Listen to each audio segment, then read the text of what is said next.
байдлаа бие авч явж байгааг нь харахад л ямар ч ахуйж тусгар хэмжээнд болсон.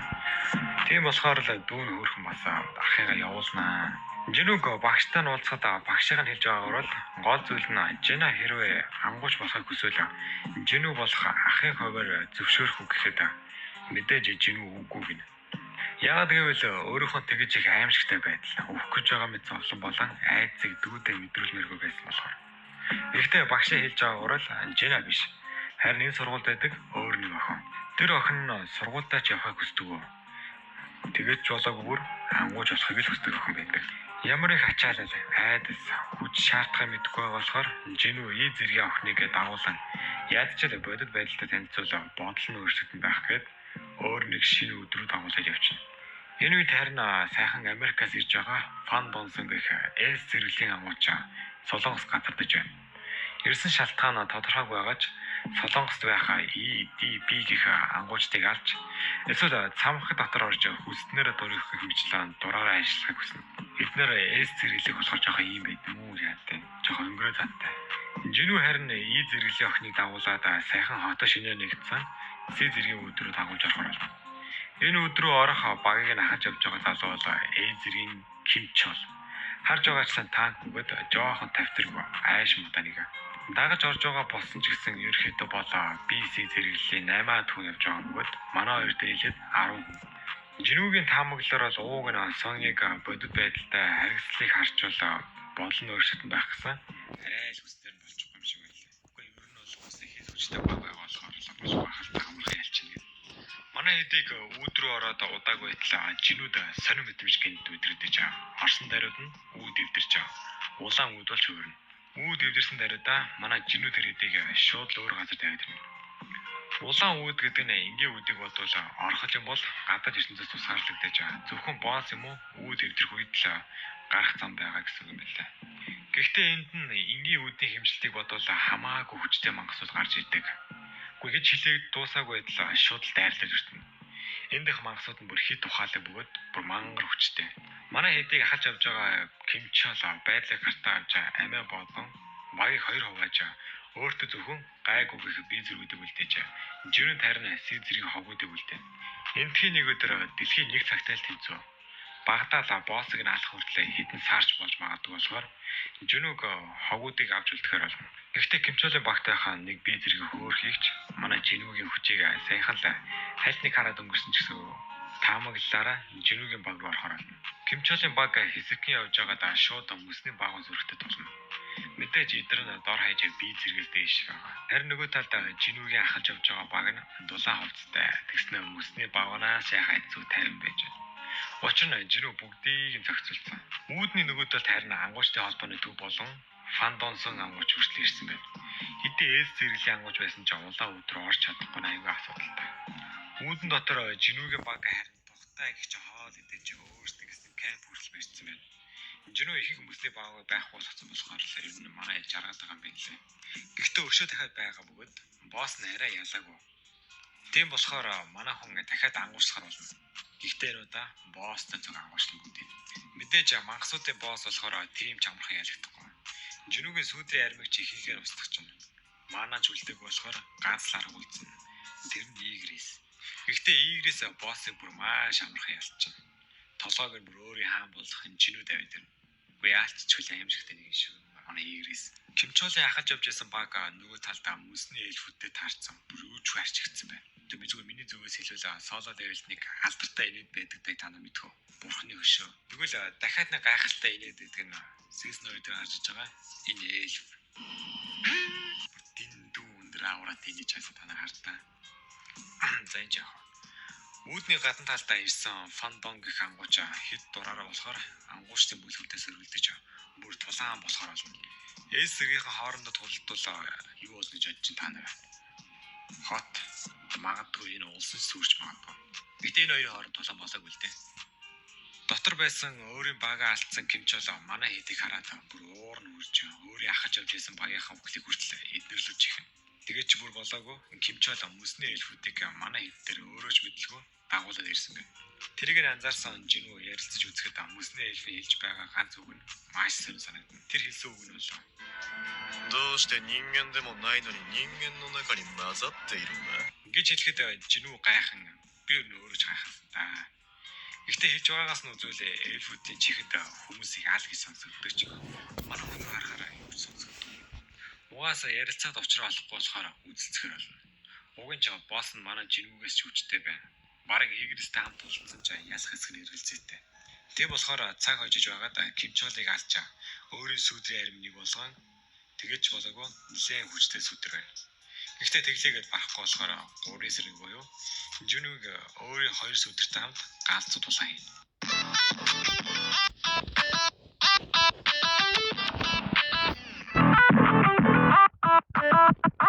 Ингэснээр юу ч болсон бэлдэж авна. Азар үүдч нэгдэж эцэст нь манай хэд амьд гарч ийн. Гэхдээ өрдөө дөрүүлхнэ. Холбооны ерөнхийлөгч гайхаж асуухад Жинүү ойлгохтой хариулж өгөхгүй болохоор хүчээр үзэхэд хайрын чисэргээр бараг өөрөө суулт ороо гэдэг мэдэрчүү яа. Жинүүг харцнаас. Жинүү үүднээс гарсныхаа дараа ерөнхийлөгчтэй ярихад ууртай байсан шалтгаан нь эльфүүдийн босс Валкаг өөрийн сүдэр болгож чадаагүй. Магадгүй хэд хүчтэй байсан болохоор л чадаагүй байх л та. Нилийн юм болсон ч маргааш нь дахиад соныг дагуулад ген руу ороход тэгэхэд л ястаа жинхэнэ соёлын шок болно манай Жинхүү. Энэ үеэр Америкийн ангуучид генданд явж байгаад аимшигтай хүчтэй нэг болно. 10-аад жилийн өмнө цамхаг дотор төгжигдээд гарч чадгаа байсан. Магадгүй баг хүн хэлбэртэй мангаж байж мэдэх нэг ингээд. Тийм болохоор Вашингтонд байсан Фан Донсон гэх эс зэрэглэлийн ангуучийг дуудаж байцаахаар болно манай үнийг. Нөгөө талд харин Жинүү ээжигээ эмчлэхийн тулд өмнө нь орсон түлхүүртэй гэнэлөө дахиад орохоор болно. Гэхдээ энүүдад өмнө нь орсноос 3 дахин хүчтэй болсон болохоор аваа хөрөх асуудал бүгдийн төгсөлөө яваад байна. Аргагүй эцтэй манай үжигээс одоо бараг эс зэрэглэлийн хамжаа. Нөлөө явсны эцэст манай Жинүү давхрын босстой таарна. Аргагүй л улаан нэртэй байсан болохоор тийм ч амархан ялчихгүй байсан. Ийм том бит ээжиж мангар хурд хөдөлдөг. Гэхдээ нэлээд босны эцэст манай хүн яасан. Харин энд бол Америкийн гендангаас олдсон ярддаг мангас гэдэг байгаа нэгнээс фан ангууч байцаалд авч хагаад хадуураад явчихна. Хийж байгаа зүйлээс нь үзүүлээ хүн төрөлхтнийг хэрэг зүйл мэдэх бай. Үүд мангас гянда эднэргээд ердөө ихлэл харин жинхэнэ гамшиг сэрсэн гэж хэл. Би өөрөө сайн ойлгоогүй гэж хэлээ. Ахуйгийн хэлж байгаагаар бол тэр зүйлийг зогсоон хэрэгтэй гин өөрөө. Тэгснэ болоочгүй энэ ахуй ихнэр 2 хүүхдээ бөгөөд үеийнх нь нэрийг Сон Жинүү гэнэ. Гэхдээ энэ аслан шиг сахалтай ах чинь Сон Жинүүгийн аа болж тарж шít. За сэдв рүүгээ буцаад ороход фан ангууч ахуйг өнгөрөөдөж хүүгийн өгсөн эдэргээд зар баг зодон болно гэх юм уу. Бүр хормын дотор шүү guys. Бүр хормын дотор эс зэрэглэлийн ангууч Фан Донсон ялагдчихна. Харин Жинүү энд гяндаг зэвүүлсээр аль хэдийн 75 давхарт ирсэн. Гэхдээ энэс цаашаа 25 давхар байгаа ч явхаа болно. Угийн зорилгуудынхаа нэгийг авсан болохоор. Зэк өмнөх ангиас хойш манай хүн түлхүүртэй гэнангаас аль хэдийн ээжээс сэрэх амины усны 2 материалыг олцсон. Одоо ердөө ганцхан материал үлдсэн. Тэрийг ядаж баттай авахын тулд сайн бэлтгэл хийх болно. Гэхдээ зэргийн нэмж өндөр түвшний рейдүүдэд орж чадахгүй болохоор ангуучийн түвшний тогтоолт дээр очиж дахин шинээр зэрэгээ шинжилүүлэхээр болно манай хүн. Жинүүг шасалтын газар ирэхэд тэнд нь бүр маш их хүмүүс байна. Бас өөрсдөө зэрэглэлийг нэмэх гэж ирсэн байна бүгд. Ангуучтай хэлж байгаагаар бол ди зэрэгээс дэшээ болон асуудалгүй бүлгийн хүмүүс өрөдөж ядчил ий зэрэг биш бол хоолоо олчихлоо гэсэн үг гээд тэрийг сонсоод манай Жинүү маань хөөхөн бодлогшроод аа. Жинүүг дахин шинжилүүлэхээр бөмбөлгөн дээр нь гараа тавьтлаа системд алдаагаа. Хэдэн ч удаа үзэж болохгүйсэн болохоор нь ахлах ажлыг ирэхэд алдаа биш харин Жинүүгийн хүч чадлаа тэдний заасан зэрэглэл шидэв хүчтээс илүү байгаа болохоор хэмжигдэхгүй юм байна. Нэг үгээр бол Жинүү энэ улсын 10 дахь эс зэрэглэлийн ангууч гэсэн.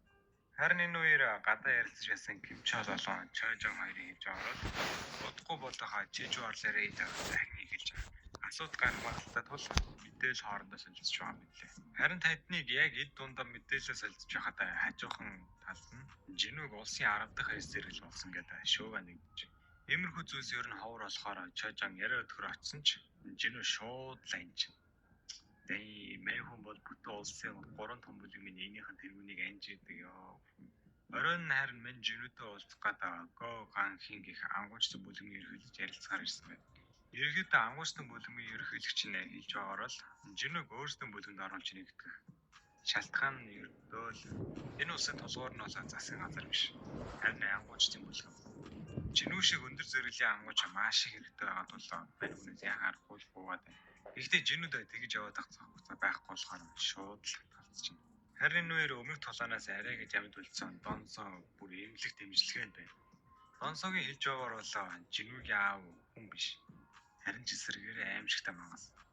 Тэм юмд ялагдсан болохоор Донсоо бүр маш ихээр урлаж баарыг л өшөө авахар шийднэ. Харин нөгөө талдаа Жинүү өөртөө тохирсон сайн зэвсэг хайж байсан ч бүгд л хэтэрхий үнэтэй. Тэгээд чулуугүй мань хүний сэтгэл төрөхгүй. Угаасаа ч ер нь ий зэргийн хүнд тийм сайн зэвсэг ер нь олдохгүй юм байна лээ. Тийм болохоор ядаж эй зэргийн үүд орох хэрэгтэй. Харин яг тэр үед эй зэргийн үүд рүү уурхай чинь ажил авна гэсэн зар хараад маньху маана чулуу авчрахаар ажилтны багт орохоор болно. Эй зэргийн үүднээс гарч иж байгаа багт нь энэ улсын 9 дахь эй зэрэглэлийн ангууч Чаах юм байна. Харахад л хэр хүчтэй бүр ойлгомжтой. Эцэст нь ажилтны багийн орох ээж болж маньч хүнж бүр ажил амар амархан дуусгаж. Өдрийн цайны цагаар хүртэл ажиллана гэсэн ч шунал нь хөдөлж яаж ч л жоохон жолоо эй зэрэглэлийн боссыг харахаар ширэлж байна. Ядаж боссыг жоохон оролдож үзийгээд яг тэгээ байж ахт нь гинт хардна Чаах ангараад. Азар хотлоо хэлж ятгаад асуудал өнгөрнөө. Ихтэй л Чаахаа эс зэрэглэлийн ангууч болсон юм байна.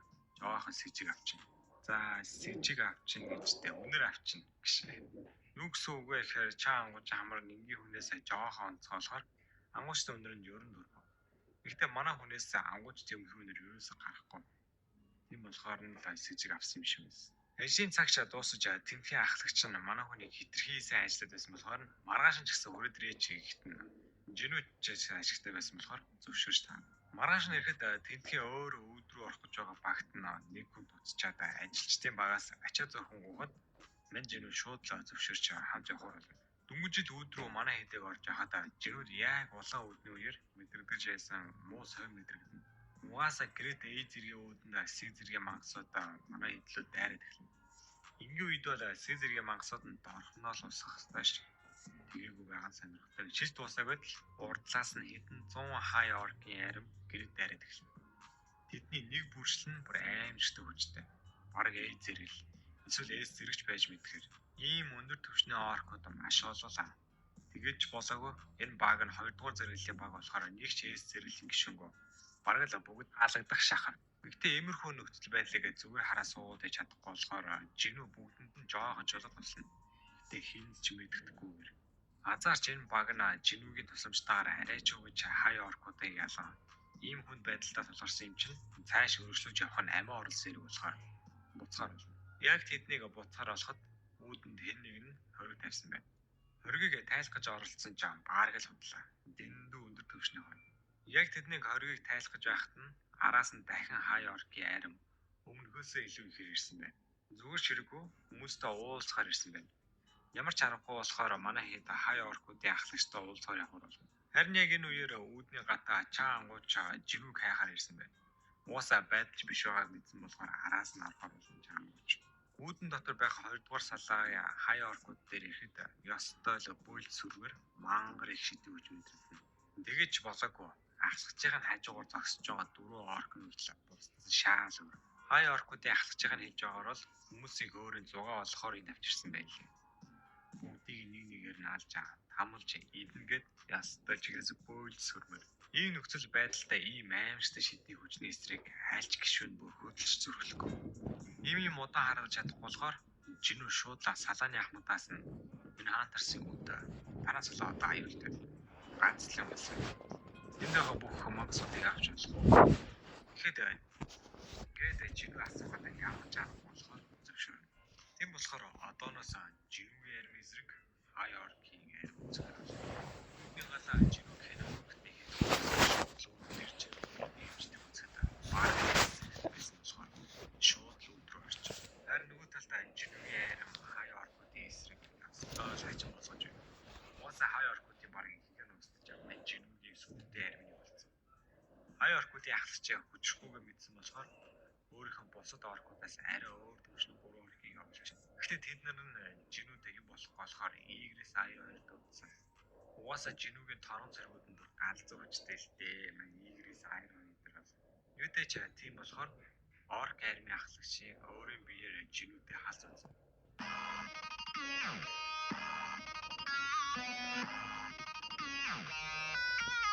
Хамгийн амар нь өөрсдийнх нь хүмүүсээр алуулж байна. Тэгэж болоогүй бүр өөрийн сүдэр болох чинь. Хит их сүдрийн аримдаа төвлөрөөд ойроод ирсэн байсан хүмүүст анхаарлаа хандуулахаа мартсан байна бүрмэн. Гэхдээ азар хиначин байсан болохоор асуудалгүй ятгаад гарч. За тэгэхээр өмнөх ангиас хаашаа манай жингүү болоо ер нь өөрийгөө нууж чадахгүй болсон болохоор нэг мөсөн ангуучтай хамт байхаар болсон байна. Харин тэр үед нь ангуучийн зэрэглэлээ шалгадаг газар нь нэг шинээр айдл байж байгаад сайхнаас ангууч болсон гэдэг аюу нэртэй нэг залуу сэтгүүлчдэр хүрээлүүлж байна. Жинүүг яг яагаад энд ирсэн бэ гэхээ шалтгаан нь ерөөхдөө бол ангуучдын холбооны захирал Го Ганхи манай хүний хүчийг мэдэрч бас харахыг хүссийн тултаа л жинүүч жоохон бие барьсан байдалтай сүдрийн зэргүүдийн нэгийг гаргаж ирсэн ч өөртөө адилхан эс зэрэглэлийн ангууч байгаа юм чи холбооны ерөнхийлөгч бие барих хэрэггүй сон ангууч гихтэн жинүү шууд л өөрийн чадварынхаа 50% сулдаж үзүүлэхтэн шокнд орно. Маш их шидийн хүч бараг л залгуулах мэдрэмж нь бүлүүдэн улсын хэмжээний ангуучдын айдсыг хүргэнэ. Жинүүч эцэст нь эс зэрэглэл болсон гэх өөрийн ангуучдын үнэлгээ бүрэн авсан болохоор бүлэгмийн захирлууд хүртлээ найрах гэж үзнэ. Гэхдээ жинүү ерөөсөө нөр өгөхгүй л дээ. Уун жинүү маань ангууч дундаа л эс зэрэглэл бай гэсэн чинь санаанд буруу хаалга гарч сэтгүүлчдэд баригдаа улс даяар өөрийгөө эс зэрэглэл гэдгээ мэдгччинь. Тэр нь бүр дүүн хүртэл шок. Жинүүч эс зэрэглэлийн ангууч болсон болохоор улсдаа нэр өндөр ангуучдын зэвсгэн дэлгүүрлөө ороход нь сонирхлыг татсан гайхалтай хувц байсан жаа. Бараг Монгол мөнгөөр бол 20 чирхэг 4 байр авах хэмжээний үнэтэй. Гэхдээ энэ шилийг нь хангаж чадвал өнгөө өгнө гэдгийг сонсоод бараг шууд хагалах гэж байсан чинь бодлогч нь тоглос юм ярихмээ. Ингээд бараг тусаацсан байна уу? Аягаал үнэ. Юутэйч жинүү өөрт нь байх хэдэн муу гэсэн зэвсгүүдэд зараад боломжийн хөрөнгөтэй болчихно. Манай хүн нэ хуудлага буцаад төлхүүртэйг нь луу орчноо яачих. Мэдээж тодорхой хэмжээний маш их хүчтэй болсон шүү дээ манай хүн. Тийм болохоор эхний хэдэн давхраа баг өөрөө хийлгүү сүүдрийн зэргүүдээр л хийлгүүлнэ. Гэхдээ төд удалгүй сүүдрийн зэргүүдийн нэг хэсэг нь алуулж бас дахиж сэргэх боломжгүй болоод байна. Юу болоод байгааг нь ойлгохгүй байсан болохоор очиж шалгахад бүр мангар зөвөн хувцастай мангасууд байна. Тэгэж болоогүй өмнө нь олохгүй байсан хариултаа бас олно. Тэр нь мангас хүртэл айдаг юм байна. Жинүүч хэсэг энэ мангастаа тоглож байгаад яг алах гээд дайрахт нь гинэд ярьж эхэлнэ. Багийн сөхөд харахад эмгтэй мангас байна. Тэгэд бас жоохон хөгийн амин хэтрүүлчээ тагтал хүрлийг гиндүүлж дайрах гэж үзэн манай. Нэ охин бол гэхдээ бас ч гэж муу мангас биш. Жинүүд дараачин давхар руу гарах эрхийн бичиг мөн дараачин давхруудын эрхийн бичгийг хүртэл зааж өгөхөөр хамж байна. Хаант гэж жинүүл дураараа аваад явчихл тааваас нь. Нилээдгүй давхрыг давцсан болохоор одоо ердөө 10 давхар үлдсэн. Мэдээж 90-с дээш давхрууд нь язгуурт төвчний мангасууд байдаг гэдэг мэдээ. Жинүү охиныг гэрлүү хооцож хэлэхэд нь баг дуралцсан гэлтэй нөгөө охин нь үгүй хавба. Би тантай хамж явна. Би танд хэрэгтэй. Эдэргээд шансаар байгаа хамж явахаар бол. Эцэст нь бүх давхрыг даван сүүлчийн давхар бол 100 дугаар давхар дээр байдал өмнөх үеэс шаал өн бай.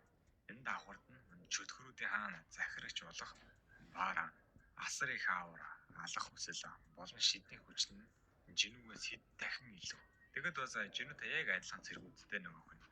Байдал бисцэн болохоор жинүүч тулдгаар болгоод мэдээж нэ охин бол жинүүгийн хүчийг анхудаад харж байгаа.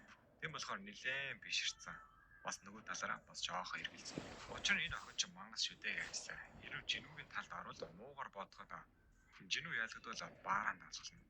Гээд бодож яхад нь жинүү хамгаална. Барааны дайрлалаас. Тийм болохоор жинүү жигнэсээ баараантай үцхээр болно.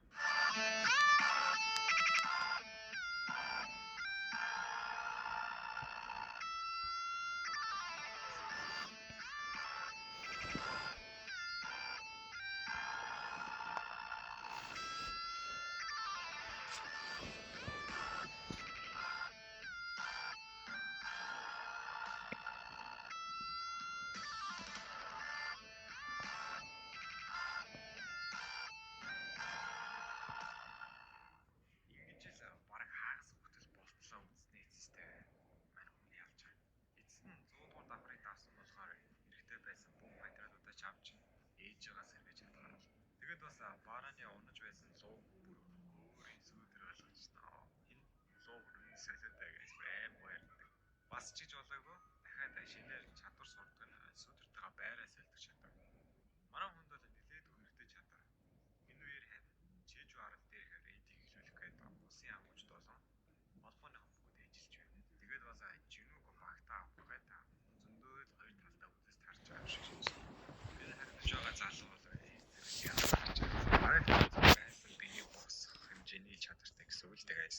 Юунхоо захирал энэ залууг л авч тэр рейд рүү явах бол байгаа ч зөвшөөрж өгөхгүй нэ залуу. Учир нь энэ залуу ч гэсэн ангууч яхаа болсон болохоор.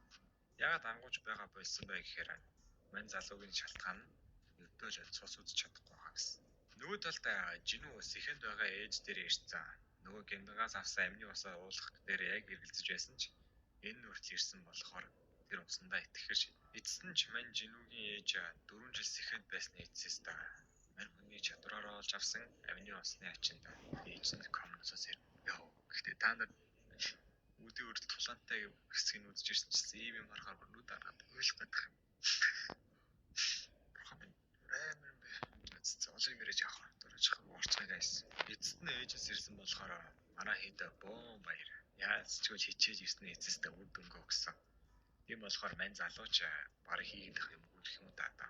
Юудэч холбооны ерөнхийлөгч гоо захирал мань хүний дуудан Чежу ард руу явах гэж байгаа. Эс зэрэглэлийн бэлтгэлийг харуулахаар болно. Ер нь бол энэ улсад эс зэрэглэлийн ангууч цуглах нь маш ховор. Тийм болохоор ястай л харж байгааг өрөөдөө өнөр харна гайс. Тэгэж болоо Японы эс зэрэглэлийг Японы ангууч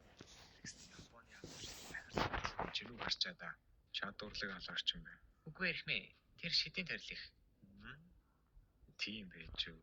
Нэгэнт л эс зэрэглэх ийм олоолаа нэг дор байгаа болохоор хоорондоо бүр тэмцээн захах юм. Солонгосын ангуучдын холбооны эсрэг Японы ангуучдын холбоо. Угаасаа ийм их эс зэрэглэлийн ангуучид нэг дор цогдно гэдэг маш ховор үзэгдэл болохоор хоорондоо ядаж тулааны бэлтгэл хийхээр болно. Эс зэрэглэлийн тулаан гэдэг бол ер нь л тэр газар эсвэл тулалдсан бүс хот нь бараг тэр чигээрээ арчигдаж байхгүй болохоор хэмжээний хоёр байдаг болно. Гэхдээ энэ тулааны талбар нь хамгийн дээд түвшний шидэн чулуугаар бэхжүүлсэн болохоор арай бага хохирол учрна гэсэн үг. Эхэндээ ангуучид энэ тэнцүү бүгд үзэж байсан ч хугацаа өнгөрөх тусам Солонгосын тал эхнээсээ ялгадаж эхэлнэ. Бүх зүйл бэлтгэгдсэн дагуу явуулсан ч ангууч санаандгүй өөрийн хөтлөгсөрөө Японы ангуучныг зохисноос болж нөгөөх нь бүр асуудал үүсгээд уурлаад эхэлнэ. Хэд их уурснаас болоод өөрийгөө хэсэг удирдах чадахгүй ангууч руу дайрч яснаа бараг алга төгөхөд Жину дундуур нь орж иж хаана. Бэлтгэл нь хэрээс хэтрээд байсан болохоор нь дундуур нь орсон бөгөөд Японы ангуучдын бүлэгний эзэн Готогийн ах уу Жинугийн хүчийг туршиж үзэхээр болно. Хараад жоохон биширч миширсэн байлгүй. Гэхдээ Жинуд бол энэ өөрийнх нь хөгжүүлж ирсэн хүчээ туршихад бүр үнэн сайхан боломж болохоор яалч ч хөл зөвшөөрч таарна. Гэхдээ нэг нөхцөлөөр зөвшөөрнө. Заавал бүх хүчээ гаргана гэж. Яг тулаан эхлэх мөчөд Гото ангууч шууд дайрч эхэлнэ. Гэхдээ Жину болтогт нь Гото баг зэрэг сэжгэлж эхэлнэ. Угаасаа шидний төрөл гэхэд ингэж хордоо хөдлөн гэдэг нь ер нь боломжгүй болохоор сэжгэлэх нь аргагүй л ах. Нилээн үзээд ирсэн болохоор Жинуч гэсэн өөрийн бүх хүчээрээ тусгааруулна. Гэхдээ хэмжээшгүй их аавра юу болох нь мэддэхгүй байсан болохоор тэр хоёрыг бусад ангууч шууд зогсон. Бүр тэгээд ч болоогүй Жину бүр ерөнхийд нь эс зэрэглэлийн ангуучны хүчийг мэдсэн болохоор бүгднгийнхэн сүудэрт нөгөө нэг сүудрийн зэрэгдэлсийг оруулсан. Харин энэ үед нөгөө Чежу арлын шаргаашуудын хатан бүр улам хүчрхэг болоод зогсохгүй асар хурдтайгаар хувьсж байгаа болохоор бүр шаргаашуудын хаан гих нэг амар нэгэн төрүүлж. Эцэст нь Чежу арлын 4 дахь рейд эхэлж бүх ангуучид бэлдэж бас дайрахад бэлдэнэ. Эс зэрэглэлийн ангуучид харин яг гол цөмрөө нь орж хатныг устгах үүрэгтэй бөгөөд хажууд бас камерамен те. Гэхдээ яг нөгөөх нь бол эс зэрэглэлийн л гам шиг байсан. Тэгэхээр гайгүй. Ангуучид ч ажилдаа орно. Эхнээсээ ахуулаад устгаж байна. Харин Солонгосын эс зэрэглэлийн ангуучид бүр хатан руу аль хэдийн хөдлөөд эхэлсэн. Нөгөө талд Жину маань энэ рейдэд оролцоогүй бөгөөд өдөө л өдөр тутмын даалгавраар хийсэн шигээл арал дээр Японы ангуучдыг юм ярьж байхад нь гинэд тэдний нэг ангуучийнх нь байхгүй болчихно. Тэгээд бүр болоогүй дахиад нөгөө хоёрын толгойр л байхгүй болчихно. Эс зэрэглэлийн ангуучид эхнээс нь аргаж явсаар хатан байх өрөөг олсон. Бүгд шууд дайрч эхэлсэн. Тэр ирсэн болохоор эс зэрэглэлийн ангуучид угаасаа хүчээ харуулах хэрэггүй болохоор бүгд эхнээсээ ахуулаад хүчээр Солонгосын эс зэргийн ангуучид ч энгийн үед хамтардгүйгээр маш сайн хамтрал үзүүлж бүгд нийлэн хатныг буулгаж авна. Гэхдээ хатан унахаас өмнө ямар нэгэн байдлаар сонио аваа гаргаад эцэст нь эс зэргийн ангуучид шоргоочнуудын хатныг буулгаж авч чадна. Яг санаа намраад бүгд баярлж ядлаа. Баяр удаан үргэлжилдэг гэдэг шиг эдэрхий ихгүй. хичээшгүй шидийг хүч аавраатай нэг зүйл ойртох гэдэг. Ангуучтай нуруугаар үүдтэй. Тэгснэ бүр нөгөө мангас нь ээжигээ идчихсэн. Ингээд чаа ангуучиг хөтлсөн. Бүх ангуучтай яг л тоглоом мэдээ юу ч боллоо нэг нэгээр нааж бас талтчихсан. Дэндүү хүч. Манай ангуучтай багтаас нөгөө эс зэрэглэлийн ангаагчийг үртэл чухал нэг мэдгэн мэдээ шууд болчихсон. Тэгээд ч болоогүй алсан дайруудаа толгойг шийдчихэ. Тэгснэ бүр толгойг нийцсэн дайруудаа ярьж эхэлнэ. Хийж байгаа зүйлээс нь авч үзэл эс зэрэглэлийн ангуучтай сул дор цэргүүдийг аллаа гэдэг өнлөгдгөө. Хаан ч хаа гээд амар юм ярьж эхэлнэ. Тэгснэ хүчтэй нэгэн гадаа байна тэргээд бүр солилоо тэ. Шууд л Готогийн Японы ангуучтай холбооны эзэлөө дайрж эхэлнэ. Гото ч өөрийгөө хаа энэ гэж хэлчихсэн болохоор юу санаад байгаа гэсэн. Нөгөө талдаа баг манай амьд өгтөл болсон эс зэрэглэлийн ангуучид манай өгтгийн даваан дээр Жинүүгийн өмнө тавьсан байсан сүүдэм зэргүүд гарч ирсэн. Жинүүгийн чи зэргүүд гарч ирэн баса тэгээд ч удаагүй Жинүү өөрөө ч гараад ирнэ. Жинүү гарч ирсэн болохоор байдлыг бүр шууд л гартаа авчихна. Шороочнуудыг эхнээс нь ахуулж бүгдийг нь алж эхэлнэ. Гэхдээ цаг яваад байгаа бөгөөд чаа ангууч бүр маш хэцүү байдалд орсон байна. Бараг л бүхий наа. Манай хэдийг яг ярьж байхад улам их шороочд араараас ирээ зогсохгүй. Ядчихаас шууд мэдээ хүргэж байсан камерын хүртэл гацаад түр зогссон байна. Гэхдээ мэдээж нөгөө эвгүй амт нь ихад хүрээд байна. Тэгэхээр тэр амт нь Японы хамгийн жирхэг эс зэрэглэлийн ангуучлах Готог аль хэдийн алцсан гэсэн. Жинүүч байдлыг ойлгож шууд л өөрийгөө хүмүүсийн хаан байна эдрэгээд хэлж бүр ангуучтай холбооны ерөнхийлөгч хүртэл баярлж өгөө. Жинүүч энд бүр халц тулаан хийж нэгэндээ бүр тасралтгүй зохилдог. Аль нь ч нэгээс болтохгүй. Энэ бүр дэндүү ширүүн тулаан болж байгаа. Тэгээд бүр энэ шавжны хүртэл айж эхэлж байгаагаа мэдрэн өөрийгөө гайхав. Жинүү маань ч бүр хортсон хэрнээ л итгэв дээр хорыг гаргаад зогсохгүй. Нөгөө шавжны сэтгэл хөдлөлийг хөдөл мэдэрч байна. Сандарч бас айж байгаа юм хүртэл. Хурдан дуусахгүй бол чаа ангуучийн биеийн байдал нь улам муудаг болохоор Жинүү гяс дуусгах ихтэн нөгөө шавж нь гэнэт өөрийгөө дахин шинээр мэдээ. Өөр дүр төрхтэй болж бүр дэндүү хүчтэй болчихно. Өмнө байснаасаа ч илүү.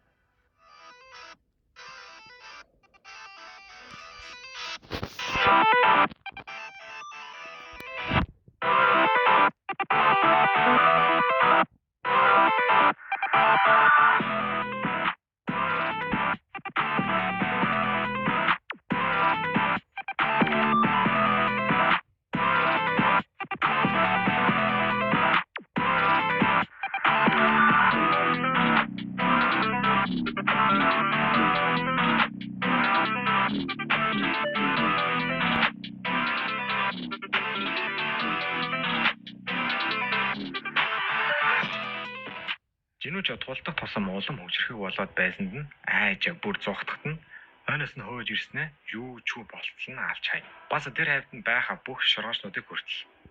Хааныг ч юу ч үсийг болтол нь алсан болохоор шоргоочнууд нь зугтаж Жинүүч шууд тэр дээрөө чаа ангуучийг аварж чадахгүйгээ мэдсэн болохоор сүүлчийн үлдсэн боломж олох нууц аргаа хийхээр тэр нь дахин сэргэх. Гэхдээ чаа ангуучийг биш харин нөгөө эс зэрэглэлийн ангаагчийг сэргээхээр болно. Тэгснэ бүр ангаагч нь сэрсэн дайруудаа шууд л мань чаа ангуучийг эмчилж чинь. Гэхдээ энэ эс зэрэглэлийн ангаагч нь тулаандаа байх буруу гэдгийг мэдсэн болохоор тэр дайруу сүүдрийг буцаагаад чөлөөлж чинь манай чинь. Эцэст нь ангуучиж бүгд эсэн мэнд арлаасаа хөдлөхөд Жинүүл арал дээрээ үлдэж чинь. Юу хийх гэж байгаа вэ гэхээр шоргоочнуудын хааныг босгоно. Гэхдээ энэ босж байгаа нь бүр арай өөр. Бүр бусдаас бусад сүүдрүүсээ бүр хамаагүй өөр байдлаар сэрнэ. Тэгээ бүр сэрсэн дайруудаа стил ярьдаг хэвээрээ. Тийм болохоор Жинүү энэ шавжинд нэр өгсөн тэр нь Бэрүү. Жинүүч бүр мангар хүчтэй сүүдрийн цэрэгтэй болсон юм чинь одоо энэ дэх бүх шоргоочнуудыг Бэрүүгээр аргалуулахаар болно. Давхар өөрөө ч нөгөө нэг эс зэрэглэлийн ангуучтад зам гаргаж өгнө. Эцэст нь үүний дараа арлаасаа зугтсан шоргоочнууд ч олон ангуучтын зүтгэлээр зогсоогдож үүний ачаар их газар төртлөө маш бага хохирол учирсан бөгөөд эс зэрэглэлийн ангуучид эргэн ирж ухаангүй байсан чаа ангууч хүртэл тэр чигтээ эмнэлэг төгөөгдсөн. Их золиос гарсан халин гарсан байсан аюулыг дарж чадсан. Ийхүү чэйж арлын 4 дахь рейд хүмүүсийн ялалтаа дууссан. Энд харин бүр илүү хүчтэй нэг залуу үлдсэн улс руу ирж байсан шоргоочнуудыг юу ч болгож байна. Ингээд мэддэхгүй байгаа ч гэсэн амар хүчтэй юм шиг. Нөгөө талд Жинүү маань тэр радио ярих нас барсан ангуучдад дурсгал үзүүлж яхад сэтгүүлчтэй хэлж байгаагаар бол зарим хүмүүс түүнийг баатар түүнүүгээр ялч чадахгүй байсан гэдэг ч зарим нэг нь хүртэл түүнийг анхнаасаа оролцсон бол ийм хэмжээний хохирол гарахгүй байсан гэж шуугц гаж. Гэхдээ тэгсэн ч Бяко захирал ингэж хэлнэ чинь өөрөөрөө бахарах олон нийт юу гэж хэлсэн энэ гамшиг чи дуусгасан. Ингээд жоохон ч олон сэтгэлийг нь өргөн. Олон ангуучдын төлөөллийн өмнөөс ч хүртэл ангуучтай холбооны ерөнхийлөгч талархаж байгаа. Би чамд том өртөө болсон гэдгээ ч хэлнэ. Тэгээд цаашдаа Жинүү ангуучийг яах тухай асууж эхэлнэ. Учир нь одоо улс даяар Жинүүд ямар хэмжээний хүчтэй гэдгийг бүгд мэдж байгаа болохоор хаана юу хийх вэ гэхэд Жинүү өөрөө бүлгэн байгуулна гэж хэлнэ. Хэсэг хугацааны дараа үлдсэн хэдэн ангуучид Чежүү арлын үлдсэн шоргоочнуудыг цэвэрлж байхад гэнэт хоёр мэддэхгүй хүн гарч ийн. Хүн ч юм уу эсвэл мангас ч юм уу сайн мэдэхгүй л. Юутай ч бүр дураараа үүд нээж тийшээ ордог хүмүүс байна. Харахад л дэндүү хүчтэй гэдэг нь бүр харваас илт. Жинүү маань чиндээ төвжрөөд байсан болохоор шалхахаар очиход тэнд нь айлдын үүд гараад ирсэн. Тэнд нь ялчгүй Жинүүгээс өөр ямар ч хангууч байхгүйсэн болохоор орохт нь өмнө гарч иж байсан шиг улаан өвдөж таарна. Тийм болохоор Жинүү маань эхнээс нь ахуулаад цэвэрлж эхэлнэ. Ангуучид ан хийх гэж төрсөн. Цамхаг бол хүчтэй хүчгүйгээрээ холддог ертөнц. Ангуучид ан болох доол бэлэн байх хэрэгтэй. Тийм ээ. Байр суурь хизээж эргэж мэднэ. Хизээж ч өвөлтэй зэрэгцээ байна. Тийм байсан ч ангуучид тултна. Бидний ч дайсан байсан. Ямар шүчтэй дайсан байсан? Тэдний тулааны зорилго өөр. Ангуучид ан хийсээр байх болно. Хинч ангаа болох бодлого байга. Тэгвэл Жинүүгийн дараачин олз юу вэ?